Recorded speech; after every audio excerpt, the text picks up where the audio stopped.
Voy a poner para compartir la pantalla y mientras nos Hola, ¿qué tal?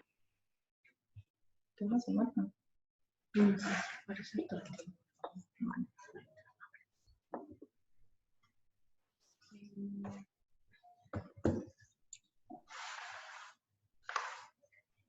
Bueno, ahí me ven la pantalla. Sí, ¿cómo estás, Mile? Bien, todo bien, ¿ustedes? Hola, sí, bien, todo bien. Perdonen.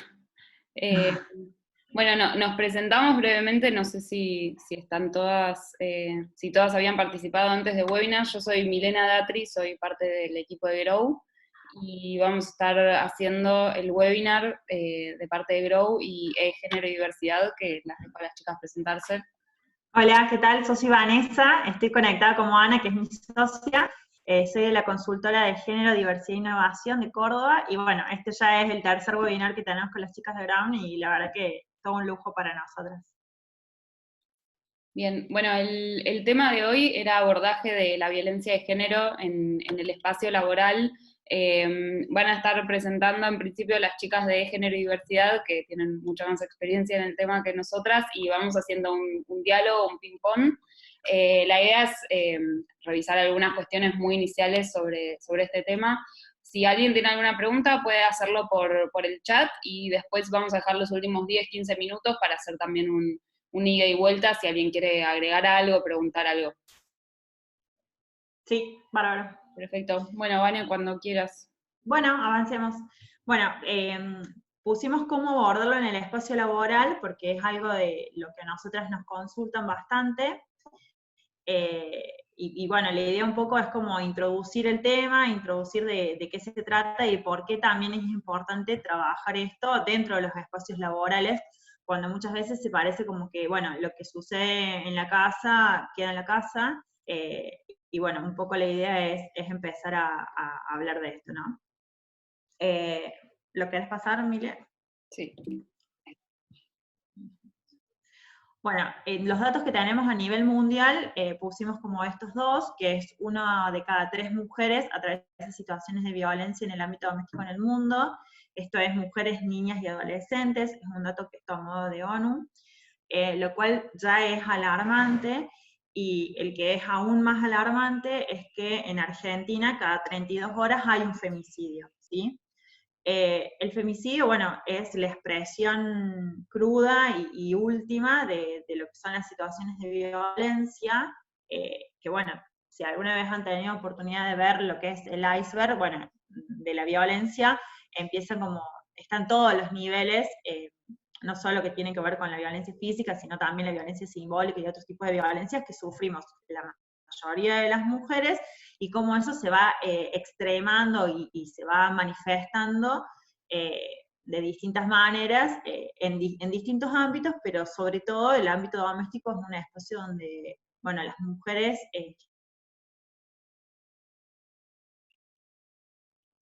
Ay, se cortó, Vane. Bueno, ¿qué se escuchó? No, hasta lo del femicidio se escuchó bien, me parece. Bueno, que en realidad es un dato bastante alarmante y que es la punta del iceberg de un montón de situaciones de violencia y un montón de manifestaciones que son previas a que ocurra un femicidio, ¿sí? ¿Se escucha? Sí, sí, sí, sí. Bueno, ¿querés pasemos?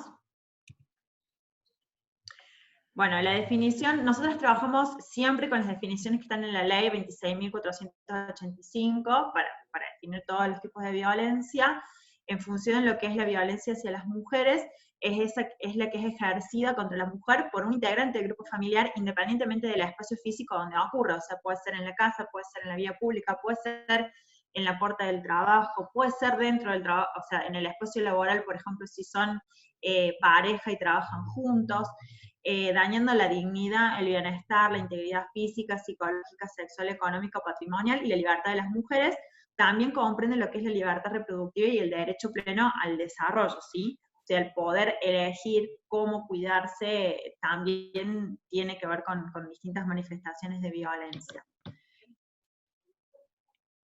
Bien, en este sentido también queríamos agregar que, bueno, como estarán al tanto, el año pasado se aprobó el convenio 190 de la OIT que habla sobre eliminación de la violencia y el acoso en el mundo del trabajo. En cuanto a lo legal, nuestro país está en proceso de ratificación. Esperamos que ahora cuando vuelvan las sesiones del Congreso sea lo más pronto posible, pero bueno, estamos si nos ponemos optimistas, esperamos que este año salga. Así que una vez que nuestro país ratifique este convenio, bueno, va a ser obligatorio para todos los ámbitos laborales, ya sean empresas, ONG, mismo el Estado, que tengan ciertas medidas para prevenir, erradicar y sancionar la violencia y el acoso en el ámbito del trabajo. Dentro de este convenio, que aborda específicamente la violencia laboral, hay algunos apartados específicos sobre violencia doméstica. ¿Por qué lo traemos? Porque nos parece súper interesante que dentro del mismo documento que aborda la violencia laboral esté considerada también la violencia doméstica. ¿Por qué? Porque se entiende como una problemática que si bien puede no suceder, bueno, como decía Vane, puede no suceder dentro del espacio de trabajo propiamente dicho, se entiende como que afecta el derecho de acceso a un trabajo digno, decente, que también es una perspectiva que está incluida en este convenio. En específico, el artículo 10, bueno, para quien no lo haya visto, está disponible en la web el convenio. Nosotros tenemos una guía que hicimos como comentando algunas partes en específico, que después las podemos mandar por mail, pero en específico el artículo 10 del convenio hace referencia a, el artículo 10 tiene varios puntos, ¿no? Sobre las medidas que deben adoptar los Estados miembros, es decir, los Estados que ratifiquen el convenio, para garantizar esto que decíamos recién de la eliminación de la violencia y el acoso. Entre tantas cosas que menciona, una es reconocer los efectos de la violencia doméstica, y sí, de la violencia doméstica, y hacer lo posible, dice así, dentro de lo posible, lo que se pueda para mitigar los efectos del impacto de la violencia. En este sentido, después del convenio viene lo que es la recomendación. De nuevo ahí lo que pasa es una diferencia entre, bueno, qué es obligatorio y qué no. Todo lo que quedó en la recomendación y no en el convenio son cosas que entendemos que no se pudieron pactar entre tantos países, pero bueno, son como líneas de acción que propone la OIT. En ese sentido, ahí se amplía un poco cuáles son estas medidas. ¿Sí? Digamos, la recomendación amplía esto que les decía recién del artículo 10. ¿Cuáles son las medidas para mitigar estos efectos y reconocer y mitigar los efectos de la violencia doméstica en el trabajo? Y ahí, bueno, ahí se mencionan, entre otras cosas, la licencia por violencia doméstica, el trabajo flexible y la protección a la persona que está pasando por esa situación, protección temporal contra despidos. En el sentido de la protección temporal contra despidos, es interesante, perdón, igual me estoy adelantando un poco. Sí, en realidad sí, ahí pusimos un par de ejemplos de qué es lo que Sí, pueden perdón, hacer las organizaciones y las empresas. me embalé y spoileé. Si querés seguir, Ivane, y ahora después volvemos específicos sobre Ahí lo las medidas y las retomamos, comentamos sí, mejor.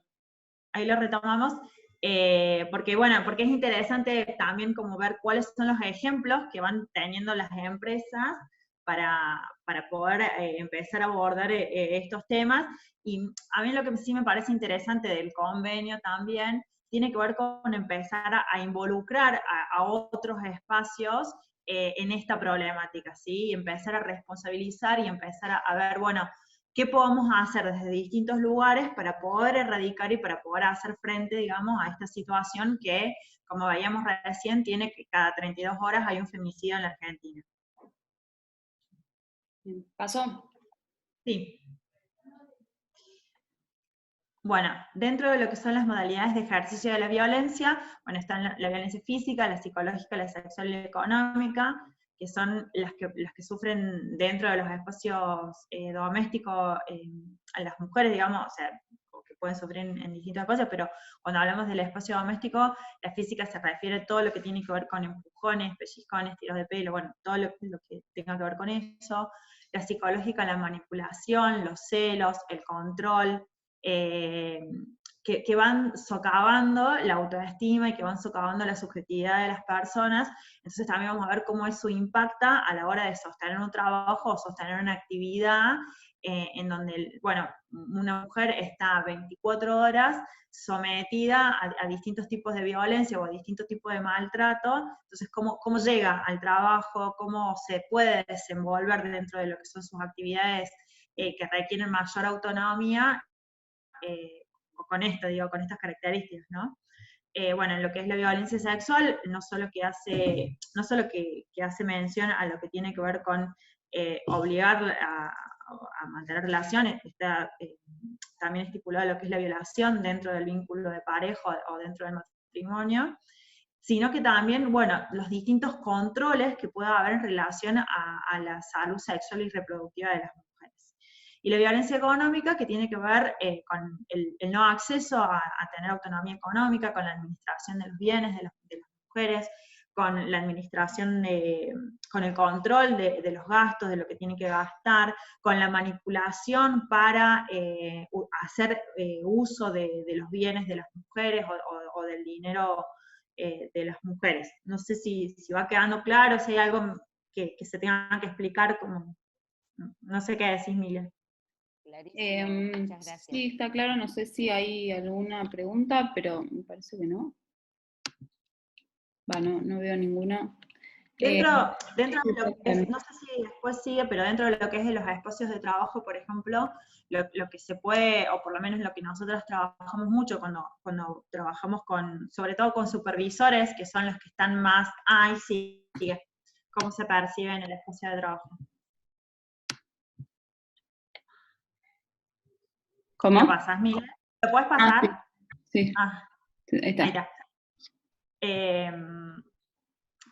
No, bueno, lo que decía recién es que dentro de lo que son los espacios de trabajo, muchas veces se puede advertir cuáles situaciones de violencia está atravesando una mujer, porque se puede ver, por ejemplo, a mujeres en relación sobre todo al control de horarios, ¿sí? Nosotras en los talleres con los que trabajamos, por ejemplo, con supervisores, que son los que más contacto tienen muchas veces en espacios grandes, es, por ejemplo, bueno, la mujer, vos te das cuenta que la persona se tiene que ir rápido, que no se puede quedar en una reunión de trabajo, que está permanentemente pendiente del teléfono, del celular, porque tiene que contestar rápido los mensajes, que recibe llamadas al teléfono laboral, por ejemplo, porque, no sé, o no contestó rápido el mensaje de WhatsApp, entonces la pareja la llama al número del trabajo. Entonces esas formas de control excesivo son las que se pueden advertir dentro de los espacios de trabajo, que quizás es como la más fácil. Quizás no veamos que una persona le pega a otra en el espacio de trabajo, pero sí vemos ese control, o vemos, por ejemplo, que la mujer no tiene acceso a dinero que cobra y no sé, no puede utilizar eso para comprarse ropa para sí misma o cosas, no sé, para salir a tomar algo con compañeros de trabajo. O sea, esas son las manifestaciones que nosotros, como compañeros de trabajo o dentro de un espacio laboral, podemos como ir advirtiendo, que dan cuenta, o por lo menos empiezan a llamar la atención de qué es lo que está viviendo esa persona en su casa, más allá de que nos pueda contar o no. Y ahí como traigo de vuelta lo del iceberg que decías al principio, Vane, de como la importancia de, a veces cuando pensamos en violencia doméstica, o sea, nos imaginamos solamente violencia física o violencia sexual de como las expresiones más álgidas, ¿no? Y es importante también tener en cuenta esto, porque muchas veces hay algunos indicios, como decías recién, que pueden estar indicando eso, y hay un montón de violencias mucho más sutiles que tal vez, si estamos con el ojo atento, podemos reconocer sin necesidad de llegar a esta punta del iceberg, que serían las situaciones de violencia más extremas. Tal cual, y que la mayoría de las mujeres que están atravesando situaciones de violencia las tienen muy naturalizadas, entonces también hay muchas veces que uno escucha en el discurso, por ejemplo, como esto, sobre todo esto del control permanente de, bueno, ¿a dónde estás? ¿Con quién estás? Y donde lo cuentan de una forma como natural, como que es algo del vínculo, y que de afuera sí empieza como a llamar la atención. Entonces, hay muchas situaciones que están muy naturalizadas por las mujeres, y que nosotros, no sé, quizás no son tan sutiles incluso, ¿no? Pero que, bueno, cuando uno las empieza a escuchar y con un poco más de atención, empiezan a hacer ruido y es a partir de ahí donde, bueno, también se tienen como las herramientas para poder empezar a ver, bueno, si esa persona está como necesitando ayuda, ¿no? Exacto. ¿Pasó? Sí, acá la importancia del espacio laboral como espacio de autonomía económica es que es lo que le otorga el poder de decisión de administración de la reproducción cubrir sus propias necesidades. En realidad esto nos parece a nosotros como fundamental a la hora de pensar también el rol de las organizaciones o el rol de las empresas para poder como combatir o para poder abordar esto, porque es mucho más factible que una persona pueda salir de una situación de violencia teniendo autonomía económica que no teniéndola, ¿no? Entonces, si bien hay un montón de otras cosas que tienen que poderse trabajar para que una persona pueda salir de la situación de violencia, la autonomía económica es uno de los factores fundamentales. Sí, y bueno, ahí ese es un dato de que casi un tercio de las mujeres de Latinoamérica depende de otros para su subsistencia. Eso las pone en una situación de vulnerabilidad, desde el punto de vista económico y desde la dependencia de, bueno, de recibir los ingresos de otras personas. Que después uno cuando empieza como a trabajar más individualmente o subjetivamente, después se van viendo como otros tipos de dependencia, ¿no? Pero bueno, ya sacando esto es como un poco más fácil para abordarlo. bien. Sí, pasemos, Mile. O no sé si querés agregar algo ahí vos. No, o sea, agregar solamente eso como para reforzar que muchas veces un factor determinante a la hora de que las mujeres puedan salir de situaciones de violencia doméstica es la autonomía económica. Entonces, creo que desde ahí podemos repensar un poco cuál es el rol de los espacios de trabajo en acompañar a mujeres que están pasando por estas situaciones. Exacto. Y otra cosa que me olvidé de mencionar recién, pero que también para nosotras, o por lo menos es como muy importante, es que nosotros hablamos de persona que atraviesa situación de violencia, ¿sí? Que es distinto a pensar el paradigma de víctima o victimario, sino que estamos hablando de una persona que está en una situación de violencia y a la vez que también hablamos de una persona que está en ejercicio de violencia, lo que no quiere decir que con un proceso reflexivo puedan correrse esos lugares. Para nosotras es importante trabajarlos desde ese lugar porque permite como esta posibilidad de dinamizarlo y de movilizarse, ¿no? Y no quedarse como en el lugar bueno, de ser quien está permanentemente en una situación de violencia o de ser quien ejerce constantemente violencia, digamos, en sus vínculos. Sí, sí, totalmente. ¿Cómo identificamos desde una organización o desde nuestro lugar si una persona está atravesando una situación de violencia dentro de su espacio de vida, digamos? Afecta la productividad laboral y el desempeño. Es una persona, o sea, podemos ver que es una persona que está desmotivada, como decíamos recién, sobre todo lo que es la violencia psicológica constante, sistemática, socava de una manera la autoestima y la subjetividad de las personas, que la persona también va perdiendo como interés y va perdiendo como la capacidad de poder desenvolverse en otros espacios de su vida, ¿no? Entonces, incluso muchas mujeres que atraviesan situaciones de violencia psicológica lo ponen como lo peor, digamos, en función de lo que puede llegar a ser como una cachetada o un golpe, en términos de esto, de cómo realmente socava significativamente y cómo es más sutil de identificar. Después muchas veces las mujeres como que también van perdiendo como la percepción de si es para tanto, si estoy exagerando, entonces empezar a dudar de su propia percepción de la realidad es como bastante enloquecedor. Entonces, obviamente una persona con este atravesamiento va a tener una baja productividad laboral, un desempeño, dificultad para concentrarse, dificultad para poder trabajar en equipo, dificultad también en lo que son las relaciones interpersonales con los compañeros, o sea, puede ser que esté o muy agresiva, o muy a la defensiva, o como muy reactiva, muy sensible. Entonces son todas como cosas que van afectando, o aspectos que van afectando dentro de lo que es lo emocional y lo subjetivo de la persona. Genera altas tasas de ausentismo, o sea, son personas generalmente asociadas a o no poder cumplir con la tarea o estar enferma, incluso también hasta manifestaciones de boicot por parte de las parejas para que vayan a trabajar. Esto también es importante tener en cuenta. El espacio de trabajo en una situación de violencia se convierte a la vez como un espacio amenazador para el vínculo de pareja, ¿sí? En esto de que la mujer es ahí donde se relaciona con otras personas, es ahí donde genera ingreso económico, entonces para la dinámica de violencia es un espacio amenazador. Entonces muchas veces, ¿qué es lo que sucede?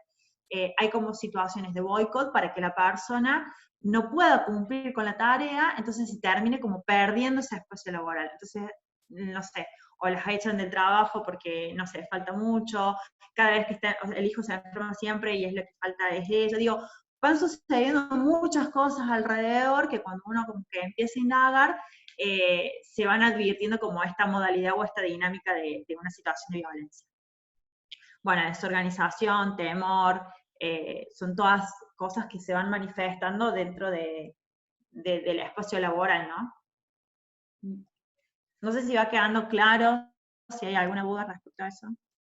Sí, está claro y no va, por lo menos no hay ningún mensaje que con alguna duda. Repito, por si alguien se sumó después, si tienen alguna duda, consulta, comentario, pueden mandarlo por el chat y los últimos 10-15 minutos del webinar vamos a abrir el micrófono para quienes quieran comentar algo.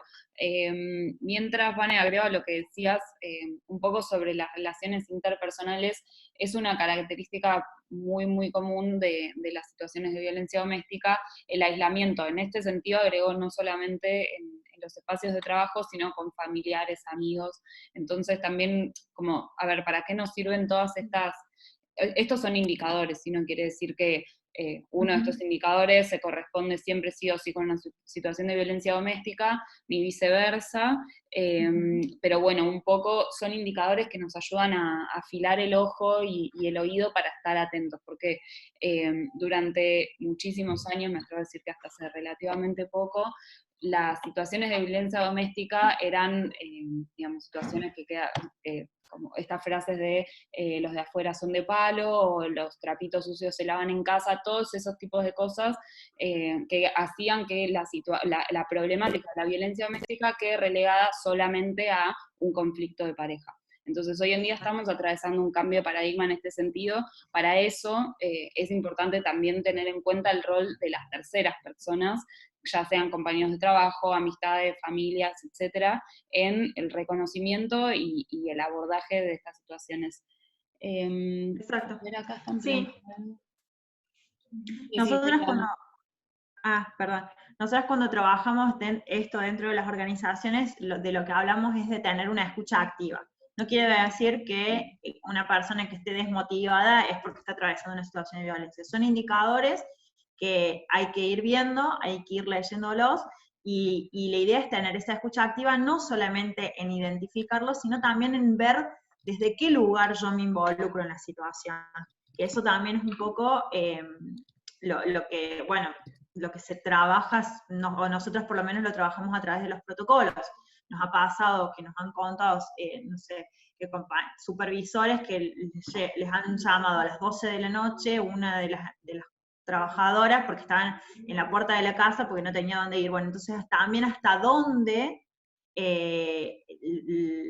los supervisores, o sea, la gente que trabaja, los compañeros de trabajo, nos vamos involucrando en el pedido de ayuda, ¿no? Sí, total. ¿Pasó? Sí.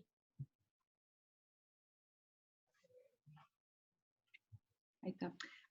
Bien, el espacio laboral, esto que decíamos recién. Primero, bueno, considerar que el espacio de trabajo es un lugar seguro. Eso es así, digamos, en la medida en que por lo menos no sean compañeros de trabajo, porque sí puede suceder que haya situaciones de violencia doméstica que trabajan en la misma organización, que a la vez sean compañeros de trabajo. Pero bueno, en principio es un lugar seguro, alejado de la mirada de la persona que ejerce violencia, y donde se puede desplegar como otras características de las personas. Donde la persona, bueno, quizás es el único espacio en donde se siente cómoda de interactuar con otros varones, se siente cómoda de poder dar su opinión, se siente como segura, o sea, no a todos nos afecta de la misma manera, y no a todas las personas les afecta de la misma manera las situaciones de violencia, o cómo cada uno va generando resistencias o distintos mecanismos de hacerle frente a las situaciones que vive. Entonces, es un lugar seguro, constituye esto que decíamos, un espacio de vinculación donde se puede pedir ayuda y recibir ayuda. Quizás muchas veces lo que sucede con los vínculos de violencia es que se van desgastando como las redes, sobre todo lo que son las redes familiares, hay como desgaste de pedir ayuda a hermanas, primos, o sea, parientes. Entonces también los vínculos que se hacen a través del trabajo pueden llegar a ser como un espacio de contención en la medida en que son como más alejados o están más alejados, porque por ejemplo no comparten, no sé, el asado del domingo, entonces hay otro modo de vinculación que puede servir como de apoyo. Y bueno, lo que decíamos recién, otorga autonomía económica, que es fundamental para poder salir de las situaciones de violencia. Entonces, estos 3 puntos que quisimos resaltar como cómo puede apoyar el espacio laboral, son como claves para que ese espacio laboral aloje a una persona que está en una situación de violencia y no sea expulsor, o sea, de una persona que está atravesando estas situaciones. ¿Pasó? Sí. Entonces, esto, bueno, las organizaciones son agentes sociales que tienen un rol fundamental en desplegar acciones que son tendientes a la capacitación, la sensibilización y el acompañamiento de las mujeres que atraviesan las situaciones de violencia. Es clave que puedan abordar el tema con responsabilidad, no solo brindar asistencia y contención, sino también para asegurarle que el empleo no correrá riesgo, o sea, teniendo en cuenta lo que decíamos recién de cuáles son los pilares fundamentales con los cuales se puede colaborar o se puede como abordar esta situación. La capacitación y la sensibilización son fundamental. ¿Por qué? Porque no todas las situaciones se pueden abordar desde la buena voluntad de un supervisor o de una compañera de trabajo. Es importante es importante como tener una mirada respecto al tema, poder conocer cuáles son las situaciones que atraviesa la persona, cuáles son los ciclos que atraviesan las mujeres que están dentro de una situación de violencia. No sé si, bueno, se escucha mucho hablar del ciclo de la violencia, pero si bien quizás es como que está trillado, pero sirve a la hora de poder pensar, bueno, en qué momento de la situación está esa persona, también para ver desde qué lugar me paro yo para acompañarla. No es lo mismo una persona que generalmente las mujeres salen a pedir ayuda cuando se da la situación de violencia más grave, cuando es el estallido de esa situación. Después hay un periodo como de más calma, como de llamado de luna de miel, pero que la tensión baja. Entonces, si nosotros en ese periodo como que insistimos en que, bueno, se tiene que ir, lo tiene que dejar, y como lo correcto supuestamente según nosotros, probablemente es una persona, es una mujer que la próxima vez que esté en una situación no vuelva a acudir a nosotros a pedirnos ayuda. Entonces, eso es identificar en qué momento está, ayuda a ver desde qué lugar lo vamos a abordar y cómo vamos a acompañar en ese momento, ¿no?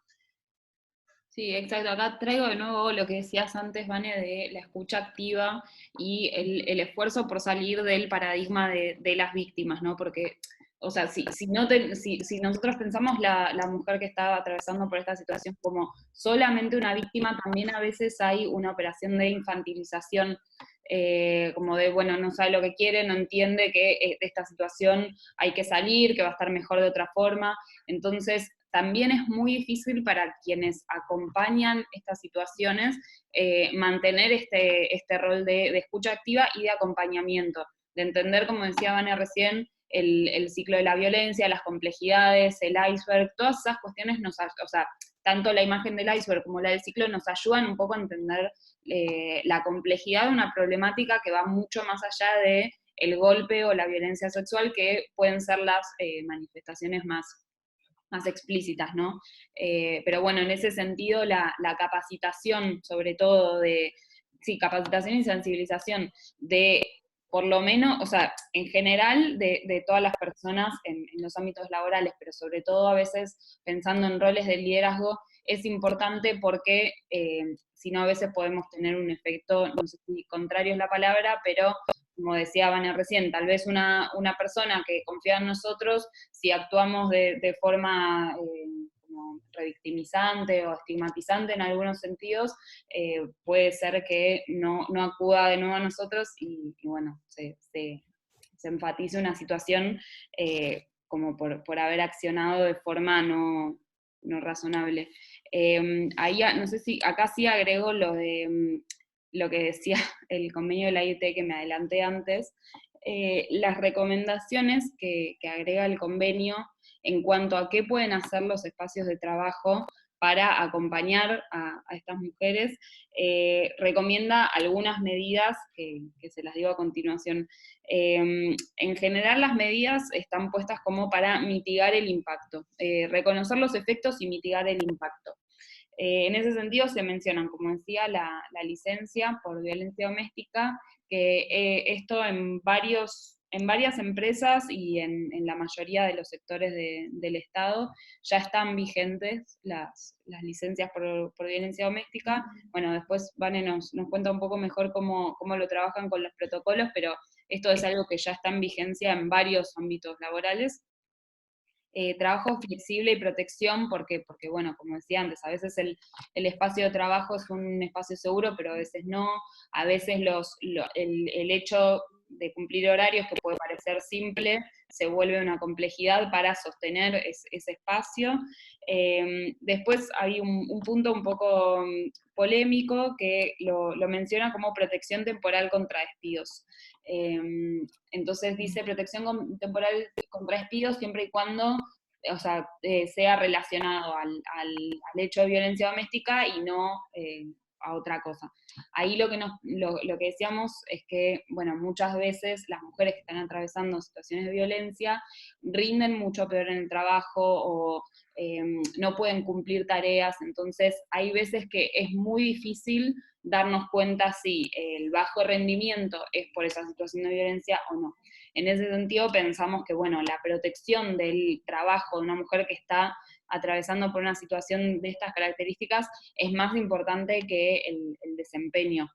Entonces, bueno, ahí es como que está puesto de una forma que se puede llegar a quedar un poco ambigua en cuanto a, bueno, de hecho nos ha pasado en algunos casos como que, bueno, no se termina de comprender la relación que tiene una situación de violencia doméstica y también, en este caso, de violencia laboral, con el desempeño y el rendimiento de la persona en el trabajo. Hay Entonces, un estudio muy interesante que hizo Banco Nación hace, creo que en el 2016 o 17, que es respecto a, bueno, eso, cuál era la percepción, o sea, es bastante amplio el estudio, pero hay como un ítem, que es cómo las mujeres, cómo se sintieron afectadas en su desempeño laboral por haber sufrido situaciones de violencia en la pareja.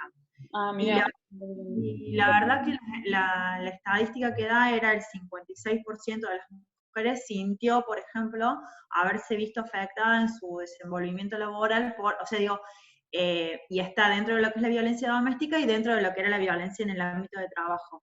Pero sí hay como una percepción, por lo menos, o sea, donde las mujeres pueden identificar que eso sí las afecta directamente su desempeño. Por lo menos es el estudio que hay respecto a la percepción que tiene cada una, ¿no? Ahora, bueno, después, qué sé yo, los escépticos te podrán decir que hay otras cosas, ¿no es cierto? Pero bueno, por lo menos en lo que tiene que ver con la percepción de cómo se sintieron afectadas, hay un estudio de Banco de la Nación que es muy interesante sobre eso. Bueno, Si después querés, lo podemos sí, mandar por mail. En ese sentido, igual le agrego que está bueno esto que traes de la percepción, porque también creo que hay un poco un cambio de paradigma en relación a eso, en derecho de violencia laboral también. que es como reconocer la percepción como un indicador válido, a ver, no para hacer estadísticas, pero sí tener un poco más en cuenta que la percepción de las personas es válida, es algo que afecta en el desempeño laboral en este caso, pero social, personal en general. Entonces, como darle un poco más de relevancia e importancia a la percepción también está dentro de este cambio de, bueno, lo que las personas sienten es importante. Por supuesto. Agrego las últimas dos que me quedaban de las recomendaciones de la OIT, son agregar la violencia doméstica en la evaluación de riesgo de los espacios de trabajo, generar un sistema de orientación a los mecanismos públicos que existen. En ese sentido es importante porque, bueno, también entender cuál es el límite del acompañamiento del espacio laboral, suponiendo, por ejemplo, una empresa acompaña a una mujer que está atravesando por esto, pero existen un montón de mecanismos que tiene el Estado para este acompañamiento. Tal vez ahí es una cuestión más de hacer el vínculo, o de, como, digamos, derivar hacia personas especializadas en este tema, y organismos y mecanismos especializados que el Estado brinda, bueno, Estado y también sociedad civil. Y exacto, nosotros... Ah, perdón, sí, sí. Por último, eso, el punto de la sensibilización, que tal vez es, o sea, es el que está puesto último, pero que tal vez atraviesa un poco todo, ¿no?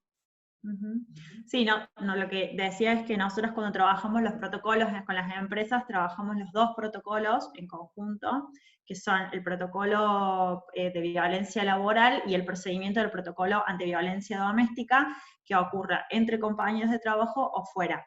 ¿Y por qué es importante trabajar ese procedimiento? Justamente por esto, para que cada una de las personas que interviene sepa cuál es el lugar que ocupa, el rol, y poder como también contener, porque también muchas veces lo que pasa es, o lo que nos ha llegado a nosotros es de gerentes o responsables de áreas, en donde pues, han ido a acompañar a la mujer a la oficina para hacer la denuncia. Entonces, bueno, ¿hasta qué punto es el acompañamiento y cuál es el rol? También teniendo en cuenta que es dentro de un espacio de trabajo, ¿no? O sea, no estamos hablando de un servicio comunitario o de un servicio del Estado, sino que es un espacio de trabajo, una empresa, organización, y a la vez cómo acompañar y siempre respetando la decisión de las mujeres, lo que decíamos recién, tampoco ser después nosotros quienes exijamos que nos cuenten que va a ser que realice la denuncia. Dentro de los protocolos están establecidos cuáles son los procedimientos, de si una persona viene a nosotros y nos pide ayuda, bueno, cómo, hasta dónde se acompaña, o sea que generalmente es esto, es ofrecer la información que esté disponible, a dónde puede ir, a quién puede acudir, y también ofrecer cuáles son los recursos disponibles que tiene la empresa para poder acompañarla. Por ejemplo, esto que decía recién Mile, la empresa otorga días por licencia por violencia doméstica, la empresa te da flexibilidad horaria, no hace falta que vos vengas y nos justifiques, tenés 2 días que son de trámite, que no hace falta que digas para qué fueron, independientemente que nosotros lo sepamos, pero que no quede en tu legajo, o que no tengas que estar diciéndole a toda la cadena de recursos humanos. O sea, hay como muchas cosas que se pueden ir haciendo para, primero, evitar la revictimización de la persona, acompañarla y bueno, y ayudarla, digamos, a que pueda como salir de esa situación. Siempre respetando la autonomía y respetando el deseo y lo que la persona quiere, ¿no? Sí, exacto. Ahí si pasas, están los ejemplos de algunas empresas. La verdad que, o sea, en términos de lo que es violencia doméstica, estas empresas son bastante pioneras, porque, bueno, no todas las empresas tienen esto. Por ejemplo, Avon, que tiene 10 días hábiles de licencia por violencia de género, sin la necesidad de presentar denuncia. Eso es algo que está muy bueno, porque también la denuncia, uno accede a leer la denuncia, entonces no está bueno que tu empleador o tus compañeros de trabajo sepan lo que vos denunciaste, que puede ser algo mínimo o puede ser algo muy grave. La empresa Arredo busca dar trabajo, bueno, a mujeres. Ellos tienen todo un programa que se dedica a brindar empleo a mujeres que están saliendo o que han salido de situaciones de violencia en el ámbito doméstico, y Pharmacity otorga préstamos para aquellas personas que mencionen estar pasando una situación de violencia. En Córdoba, por ejemplo, en la administración pública, el año pasado creo, o hace, por ahí me pierdo con los tiempos, pero no sé si fue en el 2018, que dentro de lo que es la administración pública se otorgan 15 días hábiles para las mujeres que están atravesando situación de violencia, también sin presentar denuncia, ¿sí? Estos son como algunos que hoy por hoy podríamos decir que son buenas prácticas, porque aún no están como reguladas por ley, sino que, bueno, cada organismo, cada empresa las va haciendo en la medida en que se va como comprometiendo o que va advirtiendo la necesidad de poder acompañar desde este lugar. Sí, en ese sentido agrego solo una cosa que, a ver, como todos los protocolos, estas licencias son relativamente nuevas, me parece que hay alguna que es creo que del 2015 o algo así, pero bueno, es dentro de los últimos 5 o 6 años, y en ese sentido siempre es mejorable, ¿no? Como un cambio de paradigma que estamos viviendo ahora. A ver, toda herramienta, todo protocolo, herramienta, lo que sea, es perfectible, pero en ese sentido también o sea, hay muchas lecciones aprendidas. Por ejemplo, hay algunas licencias por violencia doméstica que otorgan, por ejemplo, 7 o 15 días de corrido. ¿Cuál es la crítica que se le hace a eso? Si una mujer, por ejemplo, suponiendo que está atravesando un proceso judicial, ¿no? Hizo la denuncia y comienza todo el proceso. Bueno, no son 7 días, o sea, el proceso judicial no se resuelve en 7 días de corrido, sino que son varias veces varios trámites. Entonces, por ejemplo, ahí la mejora que se le puede hacer es que no sean los días de corrido, sino que la mujer pueda tomarse un día, otro día, sin necesidad. Sí, que los puedan administrar de acuerdo, sí. Sí, lo que cuando hablamos de días de acompañamiento de protección, la verdad que creo que bueno, que a medida que también que vaya avanzando se van a ir modificando. Cuando una persona hace una denuncia, tiene 3 meses, por ejemplo, de restricción, y sabemos que en 3 meses una persona no sale de una situación de violencia ni tampoco tiene tiempo de reorganizarse para poder ponerse a resguardo. Entonces, sí, claramente que son cambios de paradigmas en los cuales vamos aprendiendo.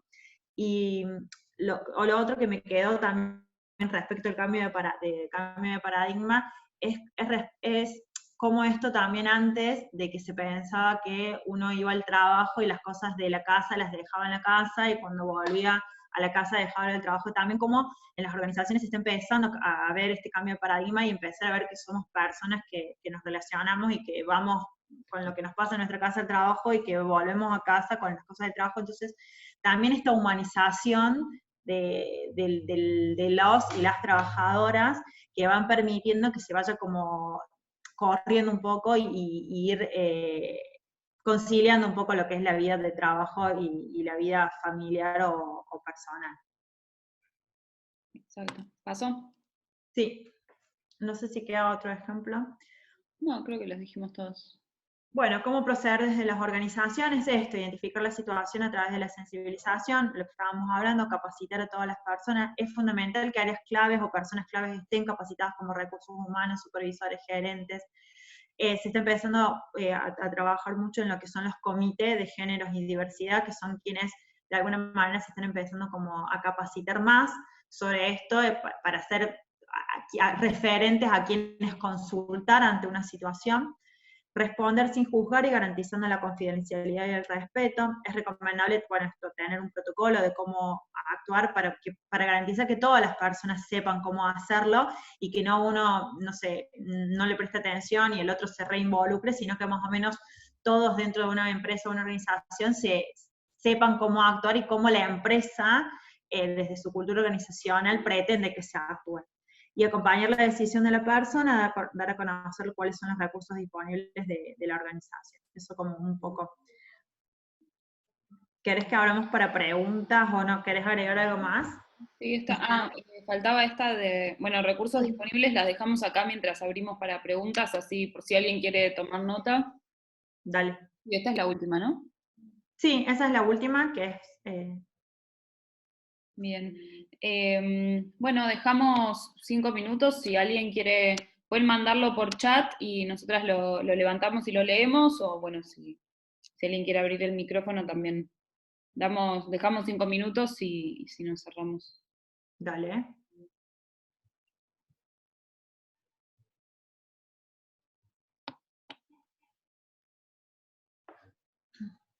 Hola, Sí, hola. hola, ¿qué tal? Bueno, yo soy Lorena Muiño, yo soy de Uruguay, en realidad. Encantada de estar participando de esta conferencia. En este momento estoy trabajando en 2 proyectos, uno privado que tiene que ver con el desarrollo de un programa de bienestar que incluye dentro de todo lo que tiene que ver con bienestar físico, emocional, mental, social, dentro de una organización, de una empresa que lo quiere desarrollar para sus colaboradores.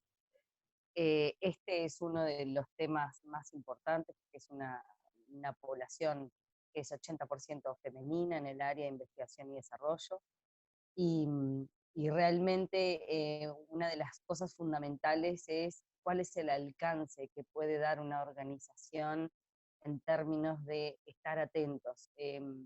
Y esta conferencia me sirvió mucho para determinar esto, ¿no? O sea, cuál es el lugar de escucha y de receptividad y canales y medios abiertos para que las personas logren un lugar de contención, de comunicación y de asesoramiento también. Pero bueno, después hasta dónde llegar con esto. Eso en lo privado. En lo público.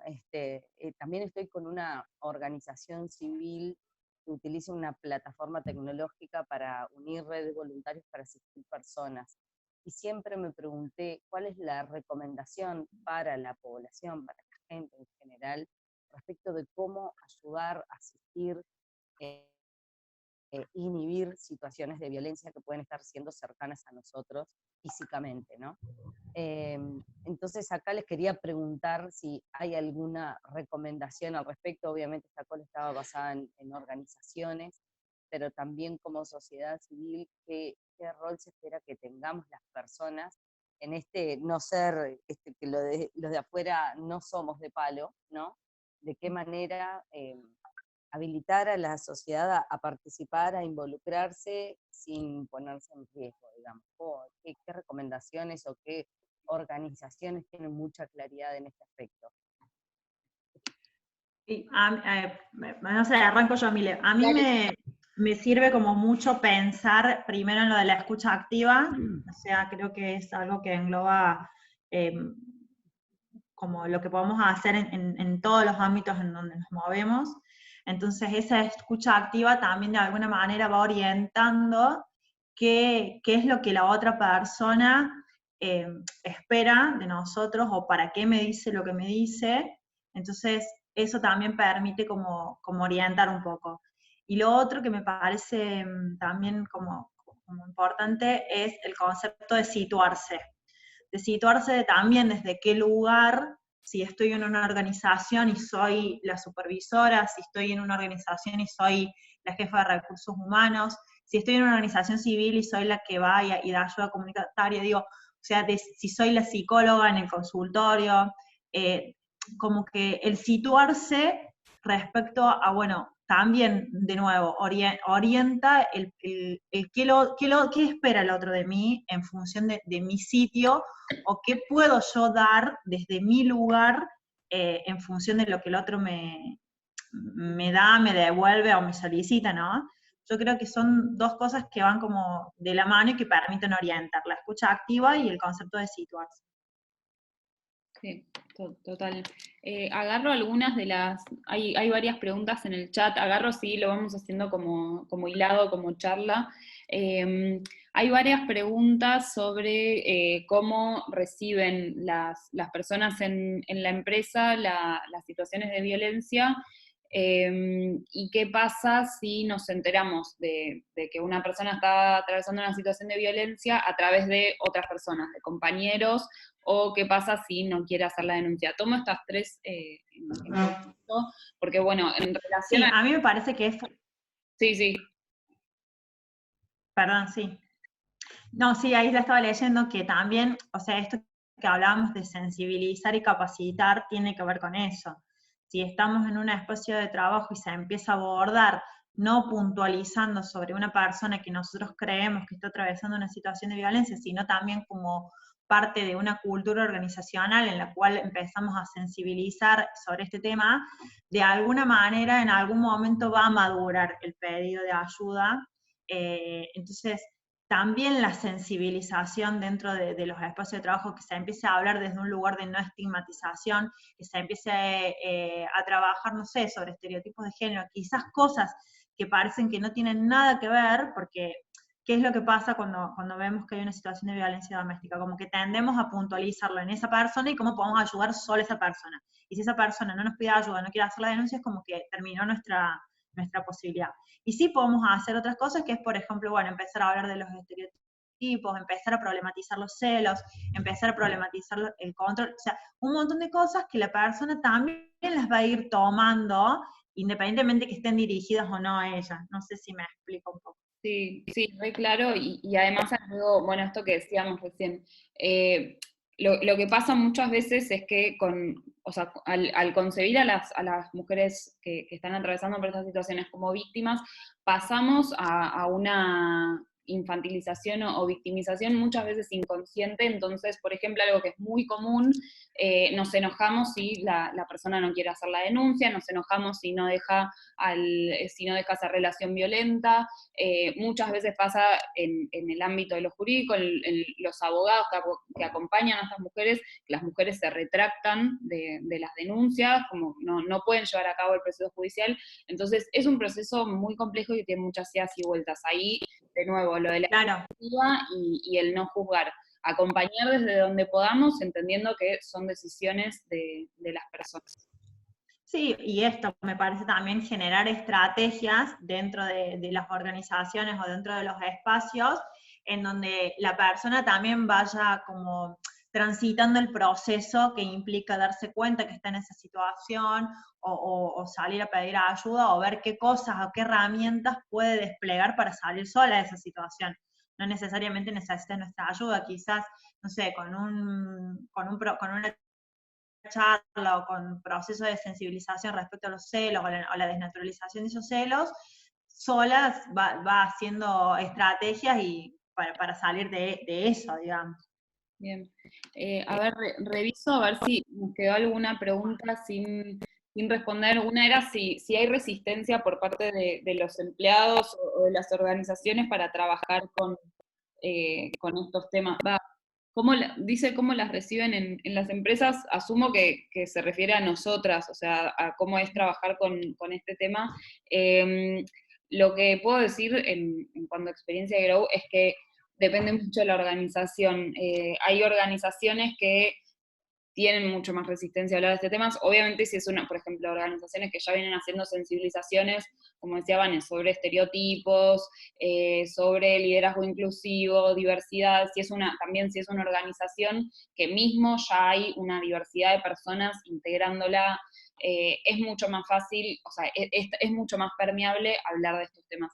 En general, también a veces lo que pasa es que para algunas organizaciones es más fácil hablar de violencia doméstica que de violencia laboral, porque en algún punto es un problema que no les mueve tanto el tablero. Cuando trabajamos violencia laboral, bueno, son vínculos que sí o sí están ambos dentro de la organización. Entonces ahí se mueven un montón más de cosas, hay muchas más rispideces, son temáticas como más, que puede llegar a haber más resistencias para abordar. Tal vez el tema de la violencia doméstica es como que está más, más generalizado, que, bueno, es una problemática y que el espacio laboral tiene que hacer algo, pero de nuevo, depende muchísimo el tipo.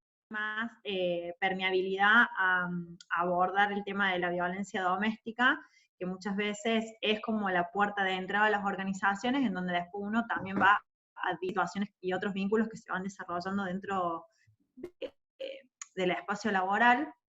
Y también tiene que ver con esta concepción también de dividir las violencias, ¿no? O sea, si volvemos al paradigma del iceberg, o sea, las violencias simbólicas que suceden en el espacio laboral son las mismas violencias que pueden suceder, o sea, que suceden en los espacios domésticos. Pero sí, hay como resistencia, pero la violencia doméstica puede ser un poco más aceptada dentro de lo que son las organizaciones. Ay, disculpen, se me cerró y se borró Sí, el se te chat. cortó. Creo que quedaba para responder una que preguntaba sobre convenios de negociación colectiva, si teníamos algún material. Yo en particular no, podemos buscar y después enviarles. También había un mensaje pidiendo como materiales introductorios para abordar violencia de género. Si quieren les mandamos después por mail, mandamos la grabación del webinar y también algunos materiales que tengamos que les puedan llegar a servir. No sé, chicas, ustedes si tienen algo así como en mente para recomendar, si no No, después hacemos una listita y lo mandamos. sí, después lo podemos mandar, pero no, específicamente sobre negociaciones colectivas, no.